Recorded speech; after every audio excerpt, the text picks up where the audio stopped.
do culto. Amém? Abra sua Bíblia, Marcos 16, verso 7. Marcos 16, verso 7.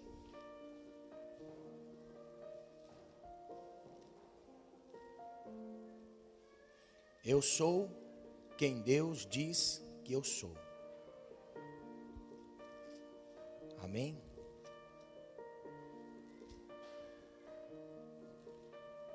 Marcos 16, 7.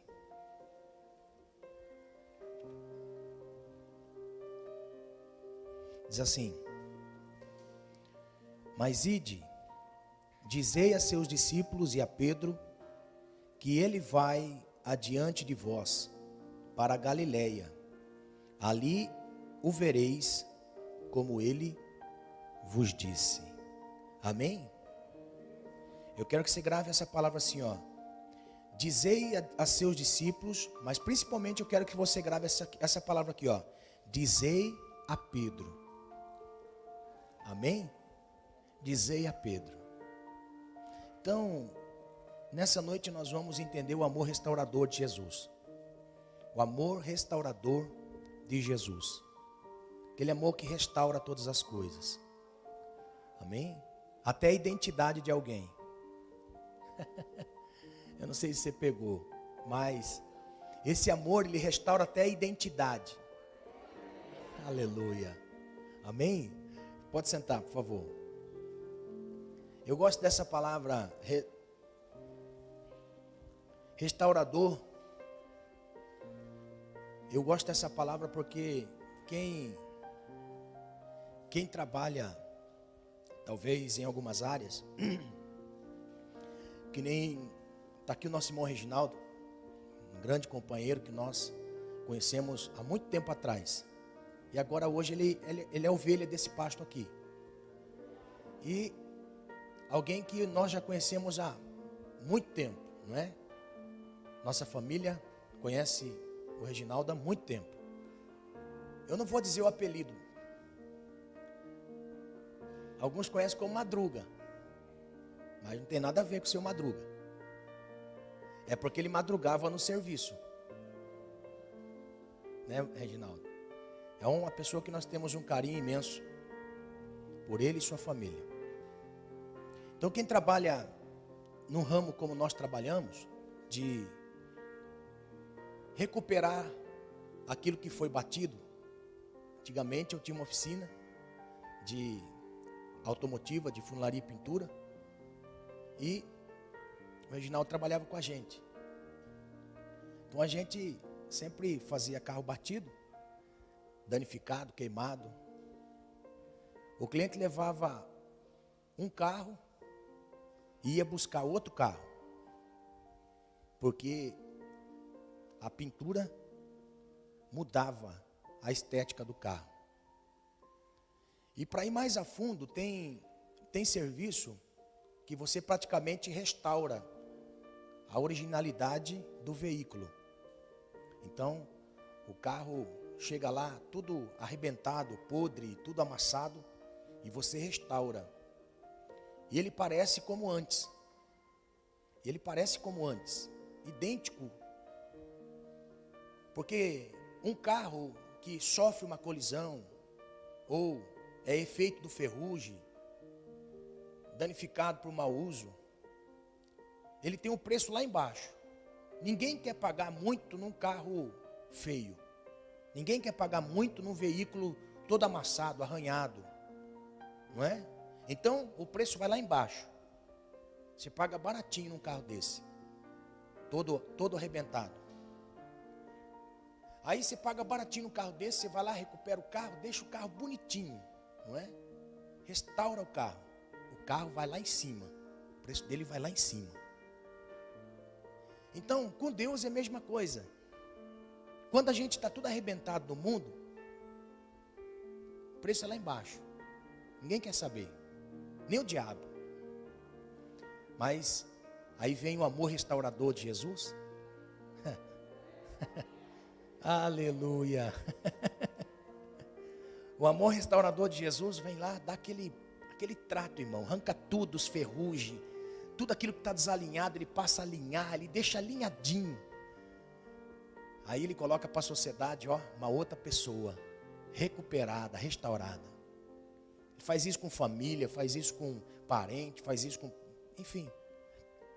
Então, quando nós olhamos para esse texto, o amor restaurador de Jesus, e é isso que eu quero nessa noite focar, o amor restaurador de Jesus, o amor que restaura, o amor que modifica, transforma, e é isso que nós precisamos alimentar em nós, como igreja do Senhor.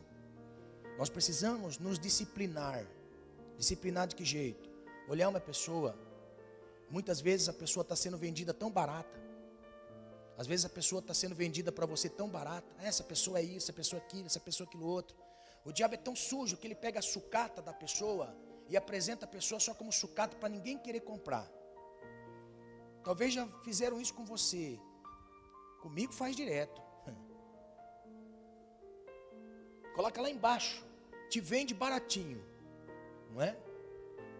Mas nós precisamos disciplinar a nossa mente que nós estamos na oficina de Deus. Estamos na oficina de Deus. Muitas pessoas falam assim, não chega perto não, que é perigoso, olha, aquilo lá não tem mais jeito. Aí nós codificamos a nossa mente a colocar isso como padrão para todas as pessoas. Como se nós colocássemos ali um selo de condenado. E é isso que o Senhor tem me ensinado nesse tempo. E é isso que eu procuro disciplinar minha vida espiritual. É enxergar que todo mundo que é sucata pode cair na oficina restauradora de Deus. Oficina restauradora de Deus. E é isso que nós precisamos nos disciplinar como igreja. Nós não podemos desistir. Nós não podemos desistir de ninguém. Isso aconteceu muito comigo, pastoreando como novo, e olhar as pessoas e você não tem mais jeito, larga a mão, deixa quieto, esse negócio assim. Mas eu aprendi uma coisa, que todas as almas são espirituais, não são físicas. Todas as almas são espirituais. E as almas que são espirituais, só existe um único meio de transformar esta pessoa, esta alma. É Deus. E Deus é espírito. Então eu tenho que guerrear com as armas espirituais. Eu tenho que aprender a guerrear no espiritual. Oração, jejum. E é isso que nós precisamos disciplinar. O seu problema não é o vizinho, até porque, irmãos, mudaram os vizinhos lá de casa, ali, que é só o sangue do cordeiro. Eu aprendi uma coisa e disse para a Sabrina, eu falei, sabe o que Deus está querendo de nós? Que a gente bote o joelho no chão e consagre, jejue.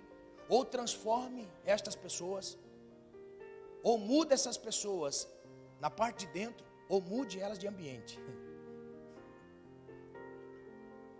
Mas como que tem que ser feito? Oração, jejum. Para que o nosso testemunho não seja um testemunho de pessoas que não temem a Deus, porque quem faz é Deus, espiritual, e eu tenho que mover o espiritual. Eu tenho que mover o espiritual, eu tenho que mover o mundo espiritual.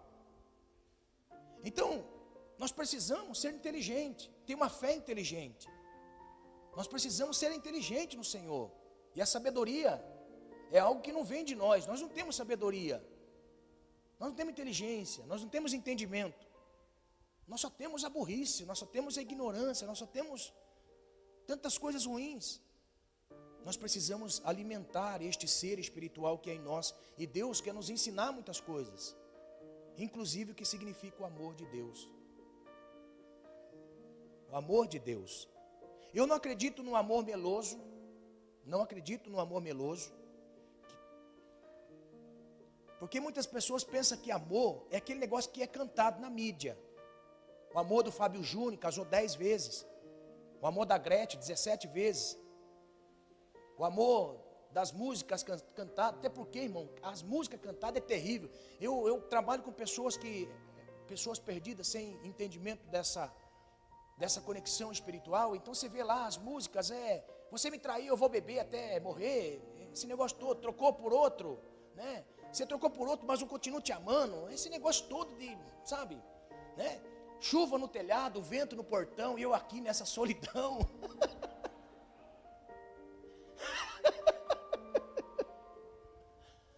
Eu não acredito nesse amor meloso, nesse amor todo. Não, eu acredito no amor verdadeiro. Um amor que, se eu estou errado, ele me recompensa pelo erro. O amor que, se eu estou certo, ele recompensa pelo amor. O amor que eu não entendo ainda o sentido da vida com Deus e estou perdido, ele me atrai para eu aprender. Aprendi, caminhe por ele. É esse amor que tem sentido para nós. Não é sentido do amor, está errado, mas Deus continua amando. Não, está errado, tem que considerar como erro. E que precisa ser transformado por esse amor. Que amor? O amor perdoador. Porque Deus já pagou um preço pelo amor. Olha só, porque Deus amou o mundo de tal maneira que deu seu único filho. Irmão, olha que amor verdadeiro.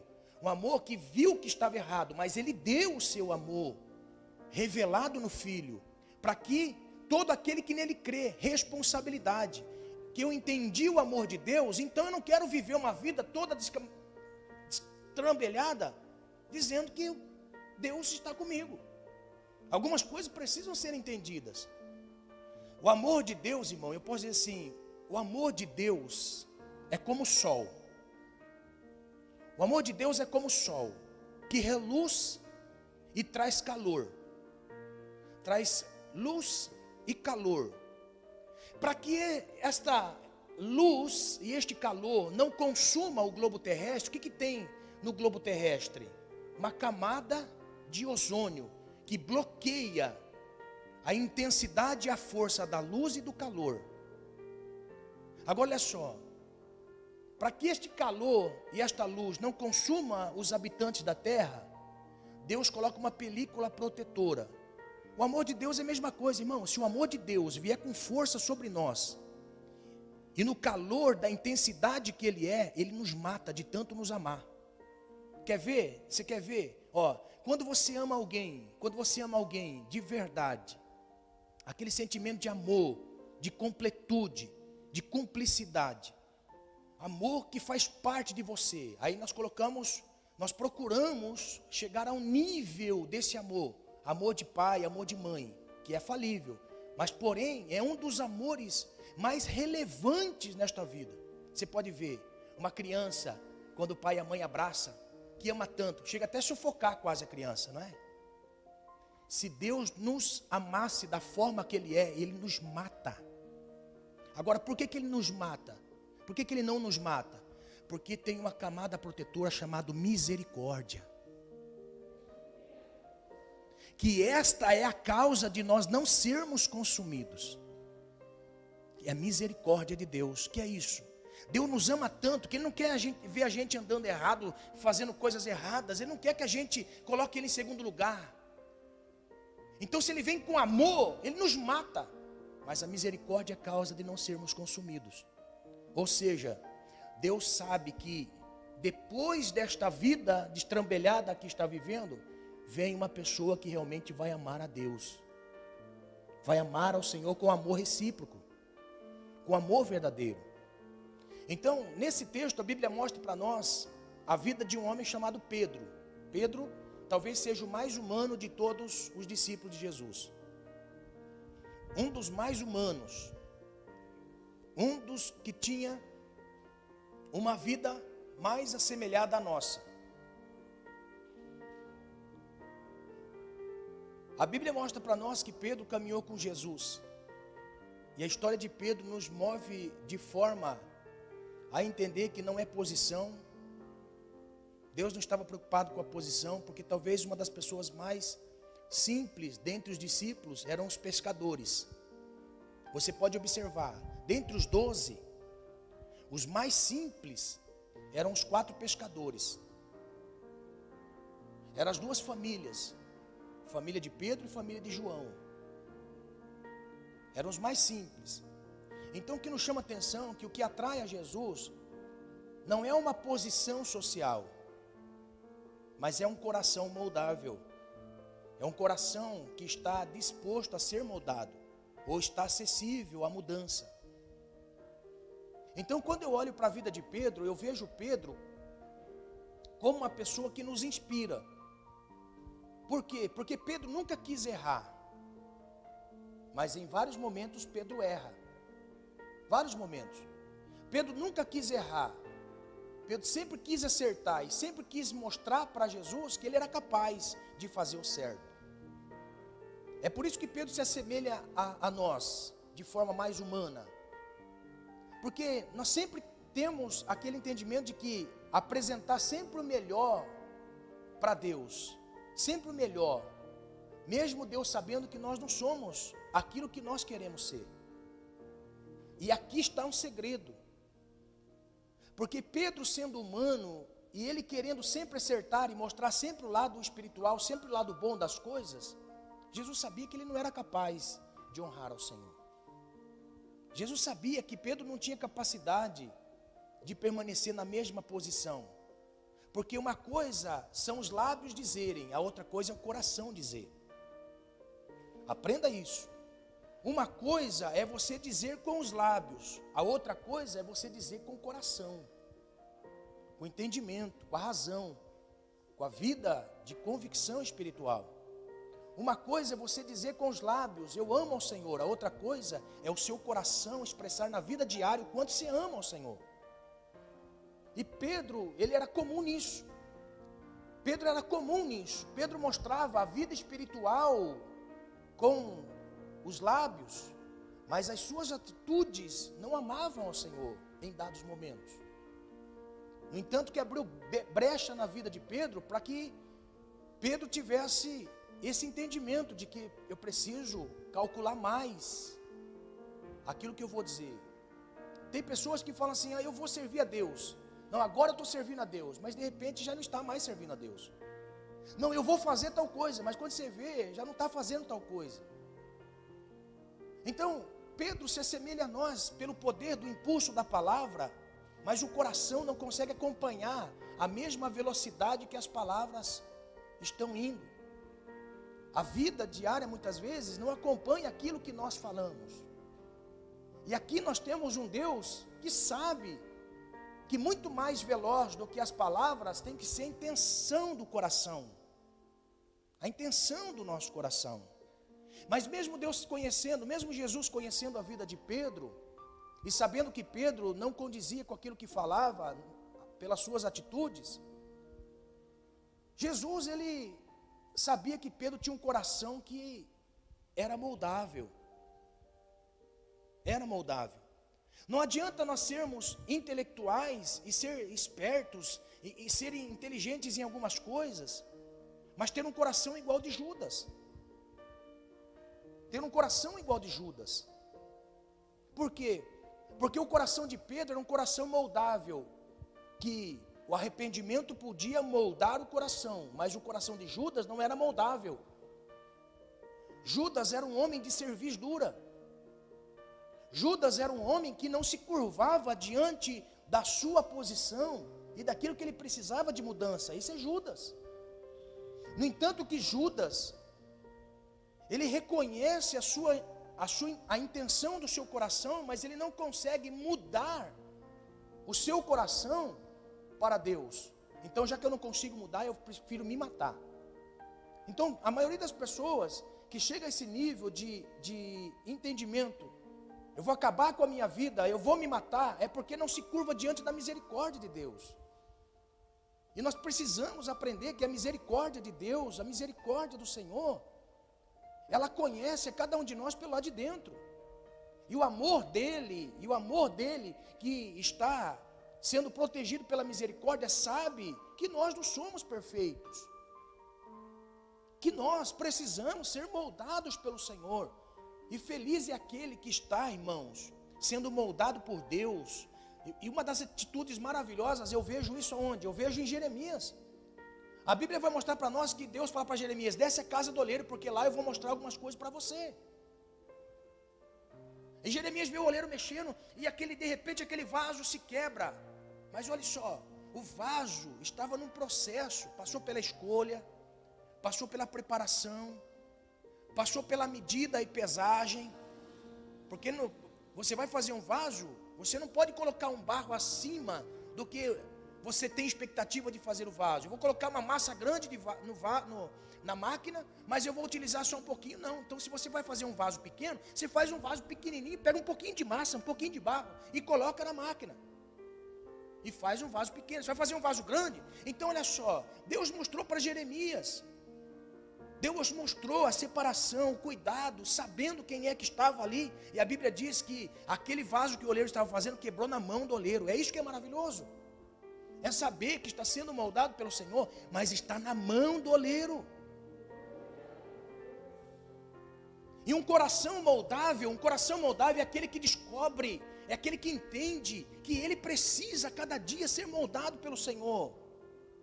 E ser moldado por Deus, as circunstâncias estão aí para mostrar para nós que nós precisamos. Então circunstâncias não tem nada a ver com palavra, porque palavra não muda a circunstância. O que muda a circunstância é um coração disposto a obedecer ao Senhor, e mesmo errando, voltar ao princípio. Está entendendo? Então, Pedro é uma pessoa que mostra para nós isso. Olha, Pedro nos inspira em muitos lugares, irmãos, afundando na água, dizendo que Jesus era Senhor, e depois Jesus repreende Pedro, repreende Satanás na vida de Pedro. Então, Pedro, na realidade, é uma inspiração para nós. Então, chega aqui, momento da ressurreição. No momento da ressurreição, Marcos capítulo 16, é o momento onde muitas coisas precisam ser esclarecidas a respeito da vida de Pedro. Por quê? Porque a Bíblia mostra para nós, eu acho lindo isso, que no domingo de manhã, que era o domingo da ressurreição, passou a sexta da paixão, e a sexta do amor de Deus incondicional, com Cristo morrendo na cruz. Sábado era Páscoa. Passando aquele período, vinha o domingo da ressurreição. Então no domingo da ressurreição, era aquilo que Jesus havia pregado aos 3 anos e meio do seu ministério. Convém que o Filho do Homem seja crucificado, mas ao 3º dia, ressuscite. Então Cristo passa a ensinar a seus discípulos. Então agora nós estamos no domingo de manhã. Domingo de manhã, irmãos, imagine a cena comigo. Os únicos discípulos que estavam com Jesus, era no momento da cruz, no momento da crucificação, estava assim, ó, cerca de 2 metros, nem isso, ao pé da cruz. O Cristo aqui sofrendo, morrendo. Talvez, irmão, eu tento imaginar que até aquele momento que Jesus foi furado ao lado, talvez saiu até alguns pingos caindo neles ali, de tão próximo que eles estavam ao pé da cruz. Que alguns evangelistas deixam para nós escrito, nós temos escrito de Lucas, nós temos escrito de João, a respeito deste momento. Então, quem é que estava com Jesus na cruz? Ou, diante de Jesus na cruz? Maria Madalena. Quem era Maria Madalena? Uma mulher que tinha 7 demônios. Tem pessoa que tem um demônio, faz tanto estrago. Imagina uma mulher com 7. Uma mulher que tinha 7 demônios, mulher da vida. Jesus foi lá e libertou a mulher. A partir daquele momento da libertação, não deixou mais de andar com Jesus. Não deixou mais Jesus. Estava ao pé da cruz quem? João. João, todo mundo sabe, João, ele amava o Senhor. E depois a mãe de Jesus. A mãe de Jesus era um símbolo emblemático ao pé da cruz. Por quê? Porque era a única mulher que podia tirar Jesus da cruz. Era a única mulher que podia tirar Jesus da cruz. Por quê? Porque Maria, ela podia reprimir a acusação diante de Pilatos. Porque a acusação que Jesus estava sofrendo é que ele se declarava ser filho de Deus. Aquela mulher podia entrar com recurso no julgamento de Pilatos, dizendo assim: este homem não é filho de Deus, ele é meu filho. Meu filho. Por que ela não fez isso?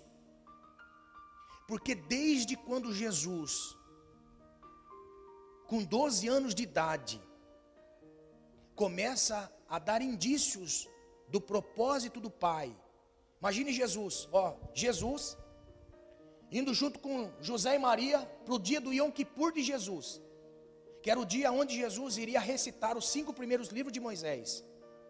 E não é recitar Gênesis, Êxodo, Levítico, Número, Deuteronômio, não, recitar o conteúdo. Então era o dia de festa para Jesus, por quê? Porque ele ia passar da fase de criança para a fase de adulto, recitando o bar mitzvah, para agora andar com José e não mais com Maria.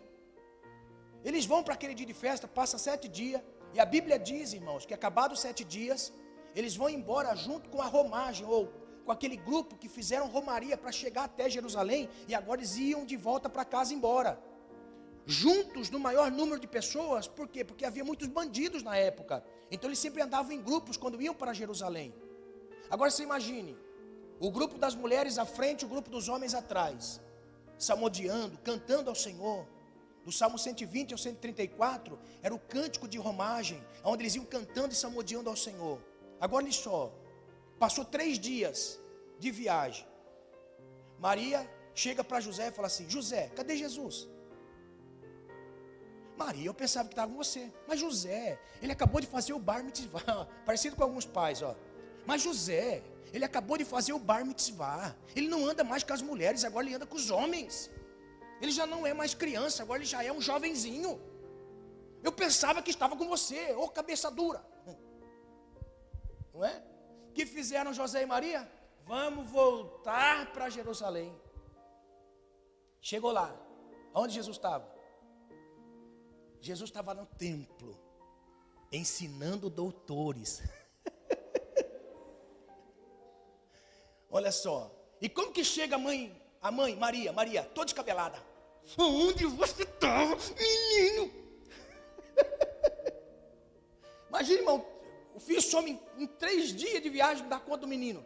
Quando chega doido. Onde você estava, menino? Jesus só olha para ele e fala assim: convém que eu faça a obra de meu pai.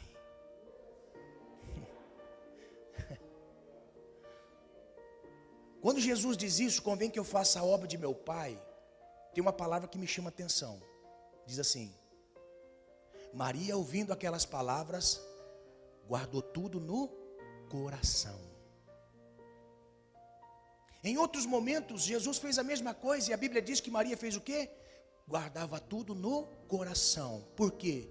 Para que quando chegasse aquele momento da cruz, Maria não viesse dizer assim: ele não é filho de Deus, ele é meu filho.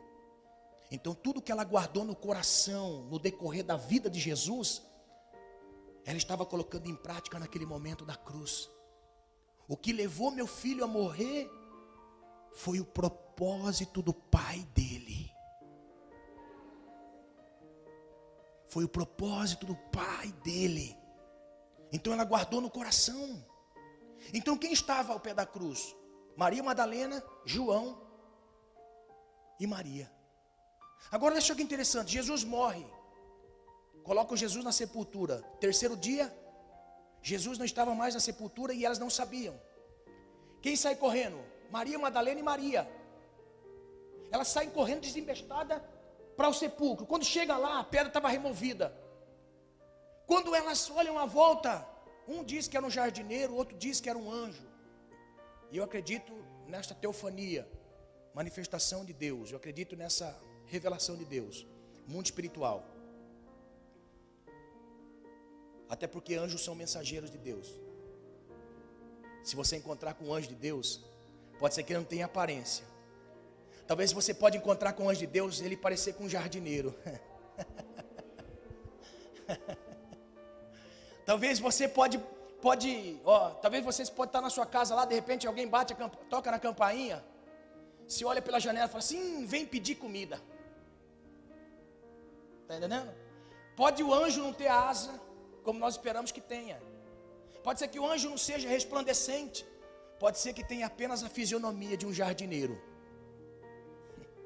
Você está entendendo? Então olha só, naquele momento em que Maria está diante do túmulo de Jesus, aquele ser angelical está com uma mensagem do Senhor para eles. Eu acho lindo isso, irmão. Porque imagina assim, vamos tentar imaginar, 3º dia, na madrugada, resplandece uma glória dentro do túmulo. Jesus levanta do túmulo, ressurreto, glorificado. Assim como no dia do nascimento de Jesus, anjos cantaram no céu. Anjos cantaram no céu, dizendo: glória a Deus nas alturas, paz na humanidade. Se anjos cantaram no nascimento, também anjos vieram para o dia da ressurreição. Aleluia! Agora você imagina, irmão, quando Jesus ressuscita para a glória de Deus Pai, os anjos estão ali como mensageiros. Jesus fala assim: vocês vieram, né? Aleluia. Aleluia. Vocês vieram, né? Meu Pai enviou vocês aqui. Agora olha só, a Bíblia mostra que o anjo que estava ali tinha uma mensagem de Jesus para elas. E é isso que eu acho lindo. Quem é que disse da mensagem para elas? Jesus. Jesus. Então a Bíblia vai mostrar para nós que elas tinham uma mensagem de Jesus para elas. Talvez Jesus naquele momento fala assim, ó, na ressurreição, não tinha ninguém ali, estava só ele e os anjos. Fala assim: vai estar aqui alguns dos meus discípulos, eu vou lhe dizer quem são mulheres que vão vir aqui para cuidar do corpo. O humano só cuida do corpo. Aleluia. Mas não vão entender que eu já ressuscitei. Então eles vão vir aqui para cuidar do corpo. Aí você diz assim: ele não está aqui porque já ressuscitou. Tá bem, Senhor, essa é a mensagem? É. Mas você diz mais uma coisa. Diz a elas que eu vou para a Galileia, e que eu vou estar lá na Galileia. Olha onde Jesus estava: Jerusalém. Está entendendo? Jesus estava em Jerusalém, mas ele disse assim: eu vou para a Galileia, eu vou para outro ambiente, distante um pouco daqui, mas diga a meus discípulos que eu vou estar lá na Galileia, eu vou estar lá. Aí os anjos: tá bom, Senhor, alguma coisa a mais? E fala assim: diga para elas, dizer também para Pedro, que eu vou para lá. Aleluia. Agora você imagina o coração de Pedro, irmão, como estava naqueles dias. E nós vamos entrar agora na mensagem. Meu Deus do céu, nós vamos ter meia-noite hoje. Olha só, então como estava o coração de Pedro? O coração de Pedro estava arrebentado, irmão. Pedro estava desviado da fé. Pedro tinha perdido o propósito. Pedro estava desmotivado. Pedro não tinha força. Pedro olhou para si e falou assim: eu sou um miserável. Porque a única expressão de Pedro no final de todo aquele momento é que Pedro chorou muito. E nós vamos aprender algumas coisas. O amor restaurador de Jesus. Por que Jesus disse para os anjos dizerem também a Pedro? Então, quando os anjos dizem assim: dize a Pedro, o que Jesus queria que ele entendesse? Que Jesus havia preparado seus discípulos para o que ia acontecer. Jesus preparou os discípulos para o que ia acontecer. Então, se Jesus preparou os discípulos para aquilo que iria acontecer, Pedro fazia parte das instruções. E se tem uma coisa muito linda em Deus, irmãos, é que Ele avisa sempre antes o que vai acontecer. Jesus falou sobre a crucificação, Marcos capítulo 22, 25. Jesus falou da crucificação. Após participar da ceia, Jesus diz: eu vou ser crucificado. Então aqui está o símbolo da crucificação. Mas a crucificação vai crucificar o corpo e o sangue. A cruz vai estar cravando ali o corpo e o sangue. Mas este vinho aqui, representa o sangue derramado na cruz. E este pão representa o corpo pendurado na cruz. Então quando Jesus fala assim, aqui está o meu corpo e aqui está o meu sangue, Jesus estava dando instrução que ele iria morrer na cruz. E mesmo assim Pedro falhou. Irmão, tem coisas que Deus fala antes de acontecer para nós estarmos preparados. Se você tem a sensibilidade de se atentar para aquilo que Deus quer mostrar para você, você pode ter certeza, Deus vai mostrando de uma forma tão sensível assim. Deus vai revelando de uma forma tão sensível. Saia da agitação das coisas e comece a prestar atenção nas coisas. Talvez Deus está falando assim, vai acontecer isso com o seu filho, vai acontecer isso com a sua filha, a sua família. Irmãos, há um tempo atrás Deus falou assim: o vento vai soprar forte nesse lugar. O vento vai soprar forte nesse lugar. Quem não tem raiz, vai cair. Não foi dito isso numa campanha no ano de 2020? No ano de 2020, no início. O vento soprou, não. Então todas as coisas que Deus vai fazer, Ele avisa antes. Nós temos que estar percebidos. Nós temos que estar percebidos. Então, se Deus está mostrando alguma coisa antes, Ele sabe que esta coisa que vai acontecer pode abalar as suas estruturas. E você tem que estar preparado, porque este é o amor de Deus. Mostrar antes de acontecer as coisas. Esteja atento. Existem pessoas que tomam decisões. Vou fazer isso, vou fazer aquilo, vou fazer aquilo outro. Faz. Calma, calma. Qual é a vontade de Deus antes das decisões? Antes de tomar uma decisão, qual é a vontade de Deus? Para que não precise esperar o amor restaurador, viva o amor intenso a Deus, sem ter consequências amarguradas.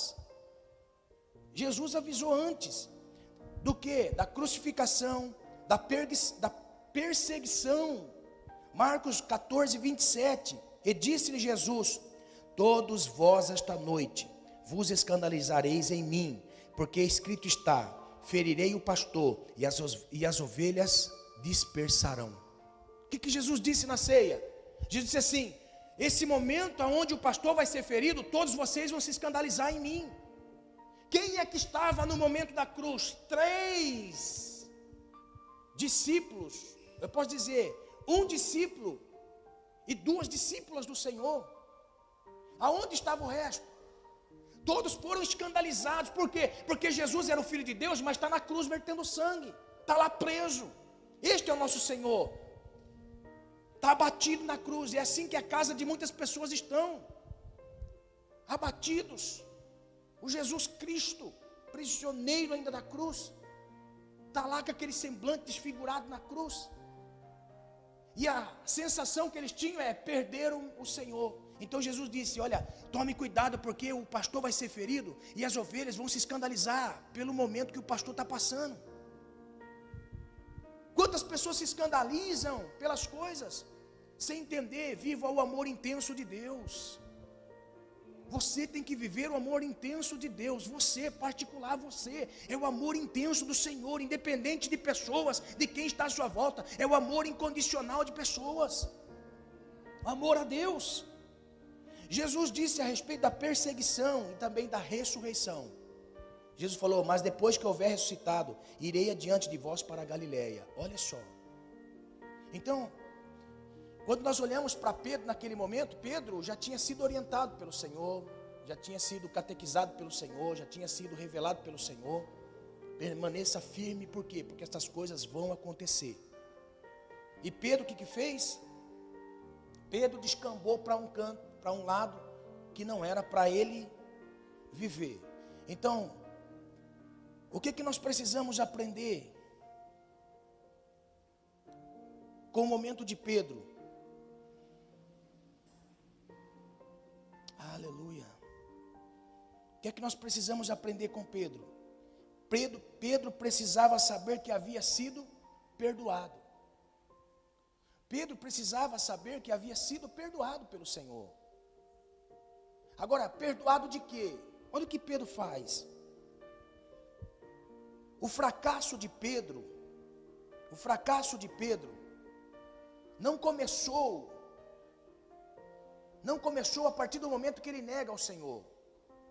Porque Marcos 14, 54, diz que tudo começou quando Pedro começou a seguir Jesus de longe.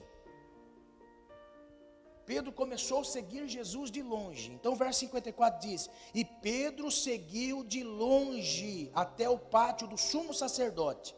E estava sentado com os servidores, aquentando-se ao lume. Olha o que Pedro fez. Jesus é retirado do Getsêmani à força pelos sacerdotes e soldados, para ser levado ao ambiente onde Caifás estava. Quando Jesus sai do Getsêmani, os discípulos ficaram todos perdidos. E para onde Pedro vai? Pedro vai seguir Jesus, mas não vai perto de Jesus, porque Pedro estava com medo de ser preso também. Então a Bíblia diz que Pedro seguia Jesus de longe. Jesus ia passando por uma rua, Pedro estava no outro quarteirão, correndo e só assim observando. Só assim, ó. E observando Jesus de longe. Entenda que quando Pedro seguiu Jesus de longe, Pedro não estava acreditando nas promessas de Jesus. Pedro não estava crendo nas promessas do Senhor. Então quem segue Jesus de longe não está crendo nas promessas do Senhor. Quem serve Jesus de longe é muito perigoso. O Senhor não quer que nós venhamos servir de longe. O Senhor quer que nós venhamos servir de perto. De perto. Nós precisamos servir o Senhor de perto. Amém? Próximo, ter proximidade entre nós e Jesus. Jesus e a igreja e nós. Precisamos servir próximo. Você pode observar, por que é que muitas crises aconteceram na vida de pessoas e muitas pessoas estão distantes do Senhor? Porque nesse tempo de pandemia, onde pode, não pode, pode estar perto, não vou, aqueles que não queriam compromisso com o Senhor, se afloraram. Aqueles que não queriam compromisso com o corpo de Cristo, não estão no corpo de Cristo. Porque não tem como seguir longe do Senhor, seguindo longe da igreja do Senhor. Como Pedro estava olhando Jesus passando de longe, então a Bíblia diz que Pedro seguia Jesus de longe e não de próximo. Você está pegando? Porque olha só, aquele momento da crucificação era para Jesus e não para os discípulos de Jesus. O que Jesus passou, Ele passou para nos dar a vitória, passou para nos dar a salvação. E nós precisamos servir o Senhor de próximo e não de longe. Amém? Servir o Senhor de longe é muito perigoso. Por quê? Porque o segundo passo de Pedro ao despenhadeiro, além de olhar Jesus de longe, foi se assentar com pessoas inimigas de Jesus. Foi sentar com pessoas inimigas de Jesus, porque a Bíblia diz que eles estavam assentados, próximo ao pátio do sumo sacerdote. E quem é que estava lá? Estavam os servidores dos sacerdotes, os empregados dos sacerdotes. Eles estavam no pátio, onde estavam os servidores do sacerdote. Quem? Aquele momento eram os inimigos de Jesus. Irmão, quem não está com um amigo de Jesus, está sentado com o inimigo de Jesus. Como que eu discerno, pastor? Se nesse ambiente que você está comungando diariamente, eles zombam de igreja, zombam de Deus, zombam da fé, você não tem condições de expressar a sua fé. Por quê? Porque a incredulidade deles são tamanha, foge disso. Porque o passo que você está comungando daquilo que está indo contra a sua fé, contra aquilo que representa a minha salvação, e você não tem voz, não tem força para testemunhar de Deus no ambiente, cuidado, porque este ambiente pode contaminar você. Se está servindo de longe, mas está com os inimigos de Jesus, cuidado. O que diz o Salmo 1? O Salmo 1 diz o quê? Que é bem-aventurado aquele que não anda segundo o conselho dos ímpios, nem se detém no caminho dos escarnecedores, nem se assenta na roda dos escarnecedores. Então, se você está servindo de longe, tome cuidado, porque quem serve de longe, senta na mesa dos escarnecedores. Sentar na mesa dos escarnecedores são aqueles que zombam de Deus, zombam da fé. Então, isso é muito perigoso. Aí a Bíblia vai mostrar para nós que Pedro, além de estar com os inimigos de Jesus, as atitudes de Pedro revelavam que Pedro não queria ter um compromisso com o Senhor. Então a Bíblia vai mostrar que ele estava negando o Senhor. Ele não queria ser identificado como discípulo de Jesus. Ele maldisse as palavras ao negar que conhecia Jesus. Olha só, irmãos. O verso 69 de 14 de Marcos diz que a criada, vendo outra vez, começou a dizer que ali estavam os discípulos de Jesus. Este é um dos tais, mas ele o negou outra vez. E pouco depois os que estavam ali disseram outra vez a Pedro: verdadeiramente tu és um deles, porque também és galileu. Aí Pedro começou a imprecar e a jurar, ou seja, imagina, eu não conheço Jesus, Nunca conheci, nunca estive com ele. E Pedro lembrou-se da palavra que Jesus havia dito e cantou o galo novamente. Por quê? Porque Jesus conhecia e sabia que Pedro não ia conseguir permanecer diante daquele momento, diante daquela circunstância. Aí a Bíblia mostra para nós que Pedro começa a dizer assim: eu não conheço Jesus, não conheço o Senhor. Aí o galo canta para lembrar que Pedro tinha uma promessa e tinha uma palavra sobre Pedro. Quando Jesus disse: o pastor vai ser ferido, todos vocês vão dispersar, Pedro levanta e fala assim: eu jamais. Pode todo mundo aqui desviar, mas eu jamais. Irmão, presta atenção no que eu vou dizer. Nunca diga que você tem mais fé do que o seu irmão. Nunca diga. Nunca diga assim: eu tenho mais fé que meu irmão só está errando, só está fazendo isso porque ele é esculachado, ele é não sei o quê. Não, nunca diga que você tem mais fé que seu irmão. Nunca diga que você é mais certo que seu irmão. Por quê? Porque é uma distância muito grande entre as palavras e o coração. E Pedro sabendo, e Jesus sabendo disso, disse para Pedro: Pedro, antes que você me negue 3 vezes, antes que você me negue por completo, você vai ouvir o galo cantar 3 vezes. Então, o que eu preciso saber? Eu preciso saber, irmãos, que quem segue Jesus de longe desce uma escadaria para negá-lo. E isso poderia ter sido evitado na vida de Pedro, porque marcou a vida deste homem. Quando você lembra de Pedro, de quem você vai lembrar? Do Pedro que negou. Poderia ser evitado, nós poderíamos ter em mente somente aquele momento em que Pedro está em Atos 2, cheio do Espírito Santo. Você lembra de quem? Pedro, porque isso é natural do homem. Você sabia que as pessoas nunca vão olhar as suas qualidades? Você sabia que as pessoas nunca vão olhar as suas qualidades? Por isso, nunca vá na mente das pessoas que julgam você. Vá naquilo que Deus julga você. Amém? Nunca se feche dentro de um quarto pensando que as pessoas podem pensar de você, ou que as pessoas estão falando de você. Em nome de Jesus, entenda. Entenda. Você é aquilo que Deus pensa de você e acabou. Tem falha? Tem, mas Jesus vai entrar logo logo com o amor restaurador. Está entendendo? Nunca ande e caminhe por aquilo que as pessoas pensam de você. Aleluia. Porque as pessoas vão olhar os defeitos e não as qualidades. Então o que eu preciso aprender? Que Pedro desceu a escadaria e negou Jesus. Pedro foi no fundo do poço e negou o Senhor. E a Bíblia diz no último verso, verso 72, quando ele negou, o galo cantou, a Bíblia diz que ele se retirou dali e começou a chorar. Chorou muito, choro do arrependimento. Irmão, presta atenção, para Deus o mais importante não é aquele que não erra, é aquele que reconhece o erro. O mais importante não é aquele que nunca erra. Para Deus olhar assim e falar assim: nossa, meu filho nunca errou, não é? Deixa eu fazer uma pergunta para você. Seu filho já fez coisa errada? Nossa, pastor, quanta coisa errada meu menino já fez. Já tirou pedra na casa do vizinho, já quebrou vidraça, já riscou carro, já fez isso, já fez aquilo outro. Depois de grande, já fez tanta coisa errada. Você deixou de amar ele?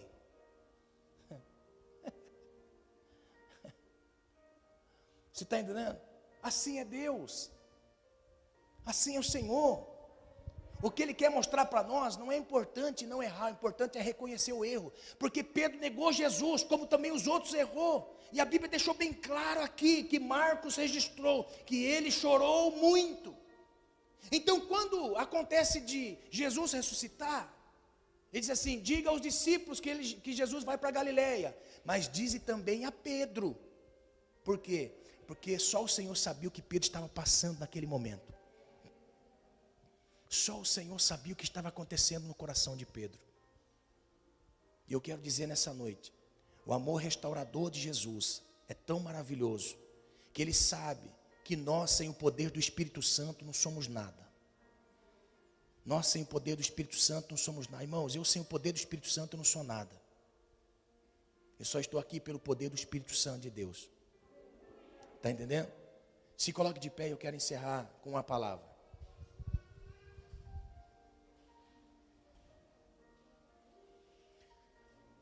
Pedro precisava saber que tinha um futuro com Jesus. Quando o anjo disse assim, dize também a Pedro, ele estava dizendo que Jesus ainda tinha algo para o futuro de Pedro. E eu quero dizer isso para as pessoas aqui nessa noite. O Senhor tem obra no futuro, na sua vida ainda. Você que está na internet, o seu futuro não é isso que você está vivendo. O seu futuro, o Senhor tem um propósito esclarecido para você no futuro, você pode ter certeza. Deus tem um propósito para você, então entenda. A misericórdia de Deus te concede a oportunidade do arrependimento. O propósito de Deus para a nossa vida revela que Deus tem um propósito através do arrependimento. Todo aquele que se arrepende, Deus, com seu amor grandioso, restaurador, restaura a vida. E eu quero dizer isso como uma palavra profética nessa noite, como nós ouvimos aqui. Lembra que eu disse aqui pelo Espírito de Deus? Quando você perder tudo na vida, ou se porventura a sensação de perder tudo na vida, quando todas as coisas fogem do controle, você não tem aquele controle mais nas suas mãos, e é isso que nós ficamos preocupados, porque não temos mais controle nas nossas mãos das coisas. Quando você perder o controle da vida, o controle de tudo nas suas mãos, entenda que é tudo isso que você tem que ofertar ao Senhor. Agora, ao passo que você se entrega ao Senhor, olhe para a sua vida. Olhe para a sua vida e entenda que o Senhor tem um futuro para você. O Senhor tem um futuro para você. Esse amor restaurador vai restaurar todas as coisas e colocar no lugar. Colocar tudo no lugar. E lá na frente, vai ver que foi para a glória de Deus. Para a glória de Deus. A todas as pessoas que estão passando percas na vida, que estão passando momentos difíceis na vida, entenda que o que o Senhor quer de nós é o nosso coração e a nossa vida por completo, completo, sem reserva de dúvida. Sem reserva de dúvida. E é isso que aconteceu com Pedro. Pedro perdeu tudo. Pedro já não tinha mais a disposição para voltar na velha vida. Pedro, olha só, Pedro olhou e falou assim, não tenho mais nada na vida. Perdi tudo. Tudo. Não trabalho mais. Fiquei 3 anos e meio andando com Jesus. Não tenho mais nada. Perdi tudo na vida. Agora, o meu Jesus está aí, sendo preso. Eu neguei Jesus, ele não vai me aceitar mais. Porque agora ele viu que eu neguei ele. Já disse para mim que eu vou negar ele. Não tem mais nada na vida. Aí ressuscita Jesus. Ele diz, eu tenho um propósito na sua vida ainda, Pedro. Eu tenho um propósito na sua vida, você vai voltar no projeto inicial, E eu quero dizer a pessoas que Deus quer que você viva num amor intenso, no amor do Senhor. Mas se porventura este amor foi perdido por muitas coisas que acontecem na vida, Pedro seguiu de longe, Pedro isso, Pedro aquilo outro. Talvez se isso aconteceu na sua vida, entenda que o amor de Deus continua restaurando pessoas. E eu quero dizer para você que você tem um futuro com Deus. Quando o anjo disse a Pedro, o anjo talvez ouviu de Jesus, mas por que, Senhor? Ele já negou o Senhor. Aí Jesus talvez vai assim e fala assim, é que ele vai ser um dos instrumentos no dia de Pentecoste, cheio do Espírito Santo. Aleluia. Aleluia! Jesus sabia que Pedro, cheio do Espírito Santo, era uma arma para vencer as cadeias do diabo e libertar pessoas. Eu quero que você entenda isso. O amor restaurador de Deus restaura para melhor, com mais experiência. No cenáculo, a Bíblia diz que eles estavam orando, o Espírito Santo veio com força, Pedro testemunha com poder e ousadia. Agora Pedro não estava seguindo de longe. Agora o Espírito Santo estava dentro de Pedro, aleluia. Ele não estava mais seguindo o Senhor de longe, pelo contrário, agora o Senhor estava dentro dele.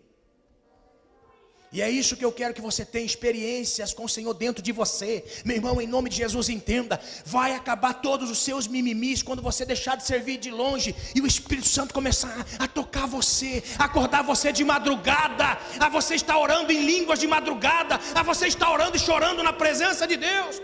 Quando você começar a sentir o Espírito Santo dentro de você, você vai começar a entender o porquê de igreja, o porquê do propósito, o porquê que a igreja precisa estar aqui na terra. Você vai entender o porquê que você precisa evangelizar, o porquê que você precisa ganhar almas. Você vai entender por quê, porque quando o Espírito de Deus está dentro, irmão, é um testemunho incomparável na vida de uma pessoa.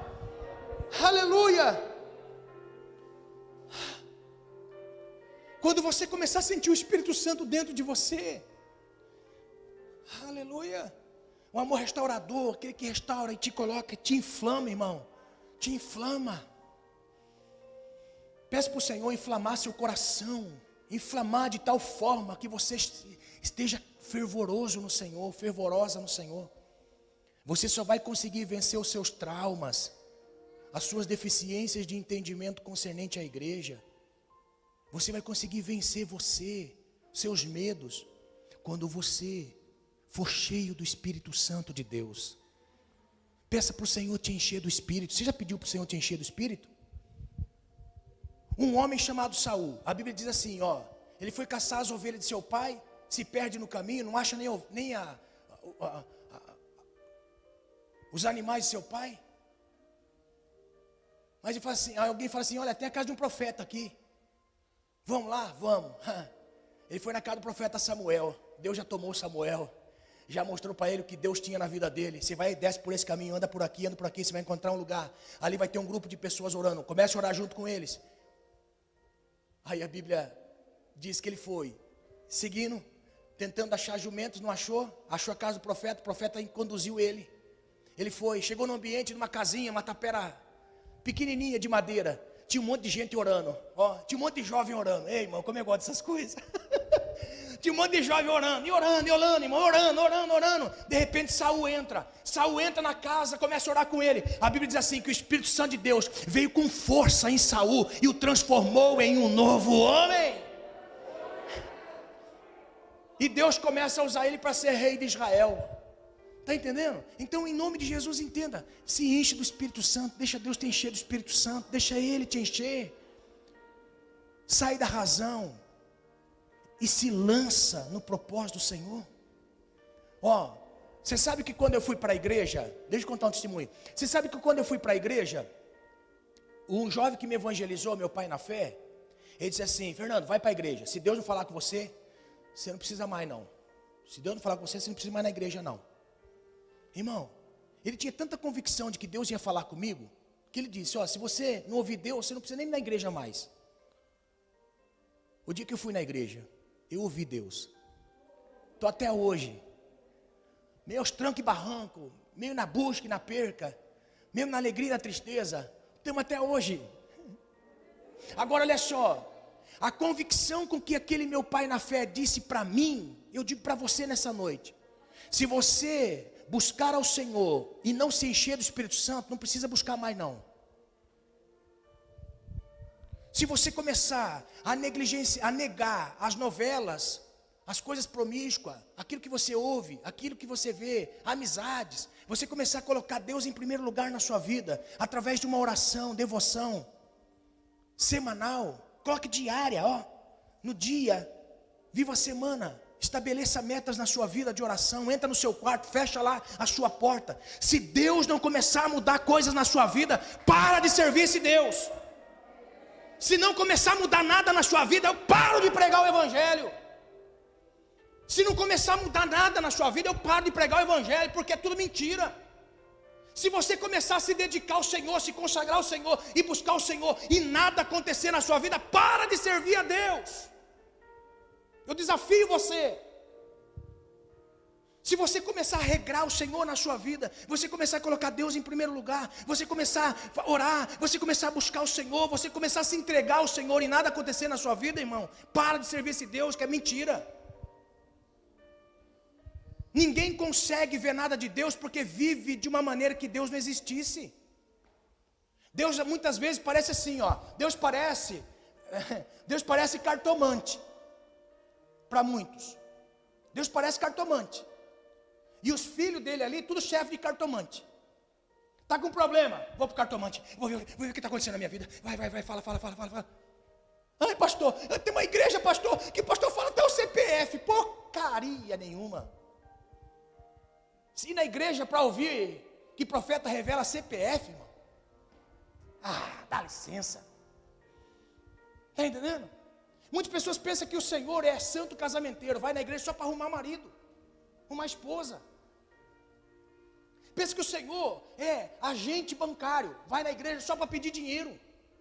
Meu irmão, em nome de Jesus, entenda, estas pessoas nunca vão ter a plenitude de Deus na vida. Aprenda isso, nunca vão estar sempre mendigando a fé, vão estar sempre mendigando um pouquinho de alegria, vão estar sempre mendigando um pouquinho de paz, vão estar sempre querendo um pouquinho de coisa. Agora aquele irmão que sabe quem é o seu Deus, que busca o Senhor, que tem uma vida de vocação ao Senhor, que ora ao Senhor, que busca o Senhor nas orações, que serve ao Senhor em jejum, que busca o Senhor. Irmão, Simeão tinha uma promessa.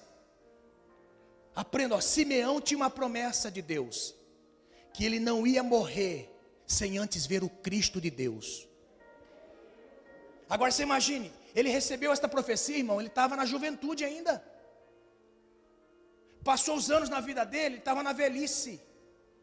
Mas o que me chama a atenção é que na velhice ele estava no templo.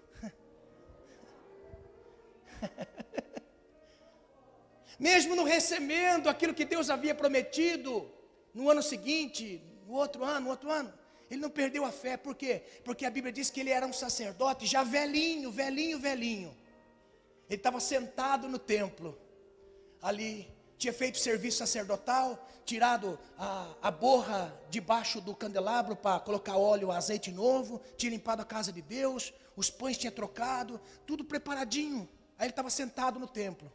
Aí de repente ele escuta uns passos assim, ó. Alguém pega na tramela, abre a porta. Ele se espanta e fala assim: nossa, alguém aqui essas horas? Aí ele fica de pé, talvez ele comece a olhar. Aí ele vê uma jovem e um homem. A jovem estava com o nenenzinho no colo. Ele fala assim: estranho, hoje não é dia de consagração. Hoje não é dia de consagração, hoje não tem nada de consagração. Aí ele olha aquele casal vindo. Aí ele vai se aproximando, chega lá: tudo bem? Tudo bem, Simeão? Tudo bem. Simeão, eu sei que não está no dia da consagração, mas nós precisamos viajar porque está tendo uma perseguição aí contra as crianças, um decreto de Herodes, e nós estamos preocupados porque o nosso bebê, ele nasceu há pouco tempo, e está no 8º dia, e nós não vamos poder estar aqui, e nós precisamos consagrar ele ao Senhor. Não, irmã, tudo bem, pode deixar, eu vou fazer a consagração, dê-me no colo. Aleluia.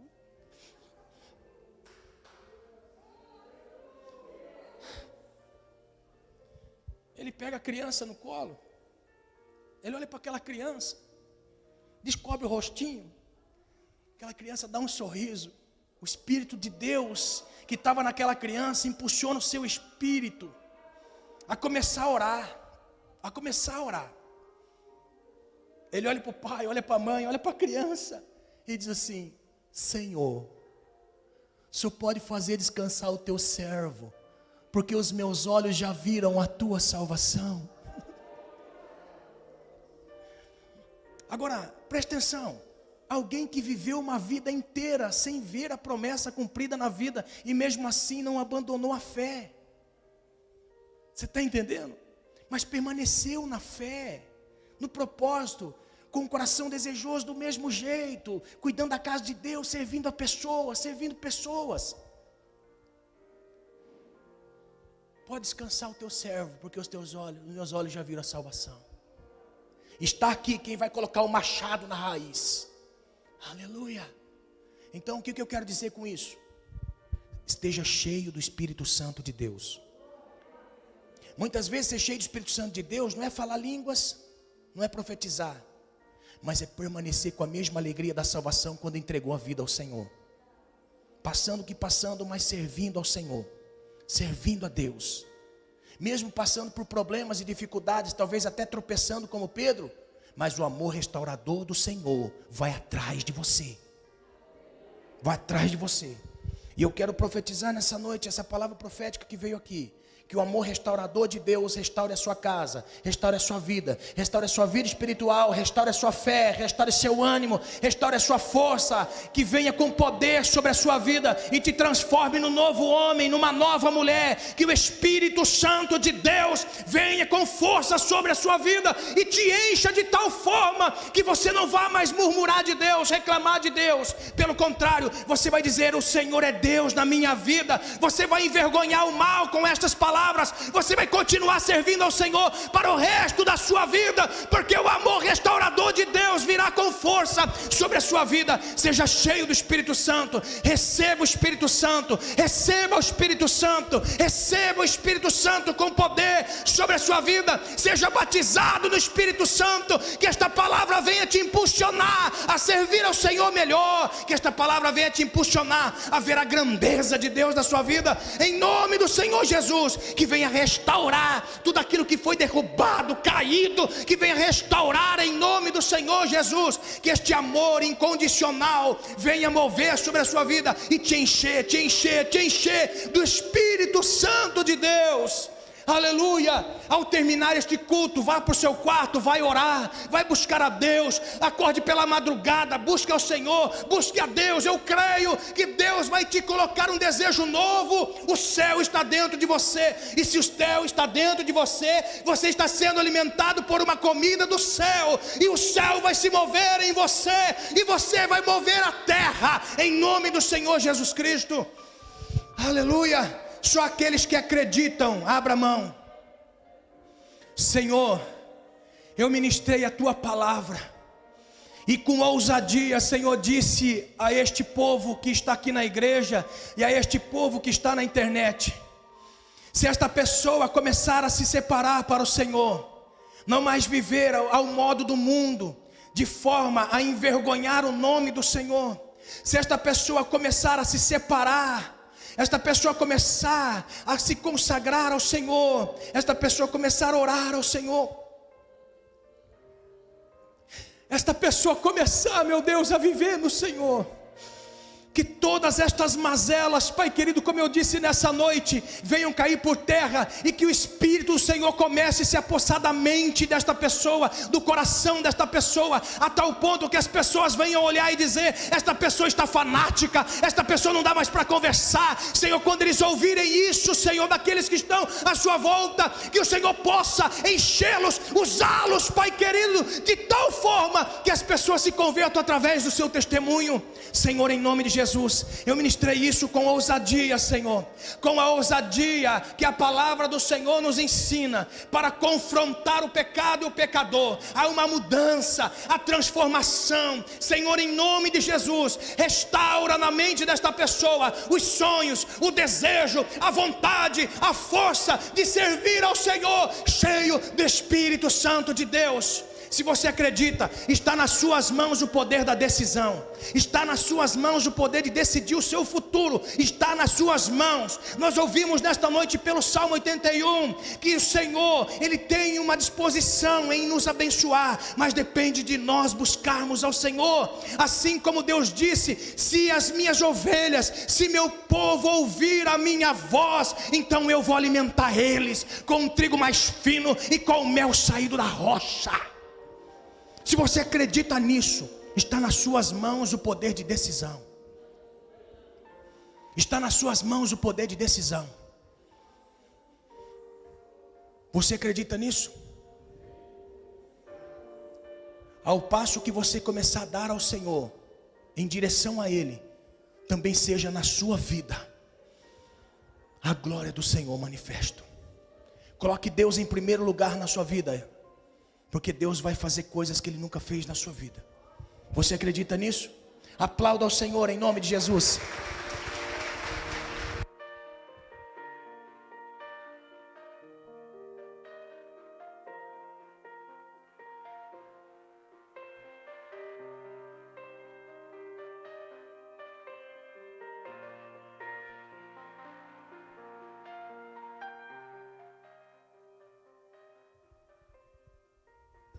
Glória a Deus, amém? Eu estou saindo edificado, irmão, amém? Agora olha só, se prepare, porque o diabo tem uma agulha pequenininha assim, que ele fura toda a bexiga. Toma cuidado, em nome de Jesus, amém? Se você vê o mal vindo com uma agulhinha para tentar tirar isso que você recebeu nessa noite, em nome de Jesus, resista, desvie, não dê ouvido, amém? Por quê? Porque eu creio que isso aqui vai ser gradativo na sua vida. Eu creio que Deus tem muito mais, amém? Hoje foi só o começo, eu creio que Deus tem algo a mais para a sua vida, a sua família, a sua casa. Se você quer entregar a sua vida ao Senhor, curve a sua cabeça, eu quero orar por você. Se você está disposto a mudar de vida, está disposto a se entregar ao Senhor, curve a sua cabeça, em nome de Jesus. Senhor, esta pessoa, Pai querido, se entrega ao Senhor, perdoa os seus pecados, escreve o nome desta pessoa no livro da vida, enche ela com teu Espírito Santo, de força, ânimo, fé, que venha sobre a vida desta pessoa, e que o sentimento do perdão, Senhor, seja fluente nesta vida, em nome de Jesus, amém. Seja perdoada em nome de Jesus, seja perdoada em nome do Senhor Jesus, e o Senhor quer cumprir o propósito na sua vida, para a glória dEle, amém? Vamos embora. Obrigado, Senhor, por essa noite, graças te damos, que a bênção nos acompanhe, nesta semana que se inicia, teu nome seja glorificado, exaltado para todo sempre, fique conosco, é o que nós pedimos, em nome de Jesus te agradecemos, amém